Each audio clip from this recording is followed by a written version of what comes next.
अस्सलाम वालेकुम व्यूअर्स, उम्मीद करती हूँ आप सब ठीक होंगे। शुरू करती हूँ अल्लाह के नाम से जो नहायत रहम करने वाला है। मेरा आज का टॉपिक है माह रमज़ान, एक पुरसकून महीना। हम सभी महसूस करते हैं कि माह रमज़ान किस कदर पुरसकून महीना होता है। हर काम अपने मुकर्रर वक्त पर करना, सोने जागने के औकात का तयन करना, इबादत के लिए ज़्यादा से ज़्यादा वक्त निकालना, ज़िक्र व अज़कार में मशगूल रहना, दुआओं का ख़ास तौर पर एहतमाम करना, रातों को जाग कर अल्लाह पाक की इबादत करना, जैसे ज़िंदगी बिल्कुल सीधे रास्ते पर चल पड़ी हो। वो इंसान भी जो साल भर गाफिल रहता है, रमज़ान में वो भी ज़रूर अल्लाह पाक की तरफ रुजू करता है।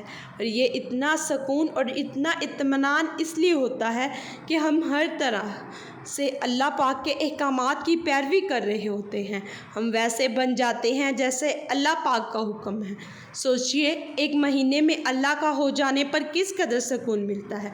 और अगर सारी ज़िंदगी जैसे अल्लाह चाहता है वैसे गुजार दी जाए तो इस ज़िंदगी का अंजाम किस कदर खूबसूरत होगा।